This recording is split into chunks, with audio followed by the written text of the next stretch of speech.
Team India central contract list 2025-26ను BCCI త్వరలో విడుదల చేయనున్నట్లు తెలుస్తోంది. ఎప్పట్లాగే ఈ ఏడాది కూడా ప్లేయర్లకు ప్రమోషన్, డిమోషన్ ఉండనుంది.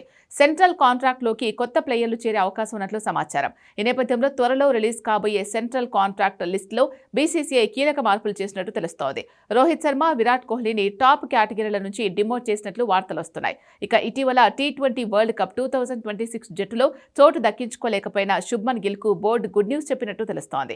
ప్రస్తుతం Rohit Sharma, Virat Kohli BCCI central contract లో A+ గ్రేడ్ లో ఉన్నారు. ప్రస్తుతం వీరిని A గ్రేడ్ కు మార్చనున్నట్లు వార్తలొస్తున్నాయి.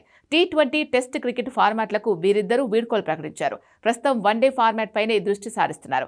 ఈ కారణంతోనే వీరి గ్రేడ్ తగ్గించినట్లు తెలుస్తోంది. కాగా 3 ఫార్మాట్లలో యాక్టివ్ గా ఉన్న ప్లేయర్స్ కు మాత్రమే A+ గ్రేడ్ ఇస్తారు. మరోవైపు భారత one day test captain Shubman Gill promotion కు సిద్ధమైనట్టు సమాచారం.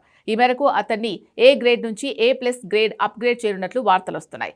దీంతో ఈ టాప్ గ్రేడ్ లో గిల్ తో పాటు రవీంద్ర జడేజా, జస్ప్రీత్ బుమ్రా ఉండనున్నట్లు సమాచారం. కాగా ఇటీవల సయ్యద్ ముస్తాక్ అలీ ట్రోఫీ అదరగొట్టిన ఇషాన్ కిషన్ కు ప్రమోషన్ దక్కినట్లు తెలుస్తోంది.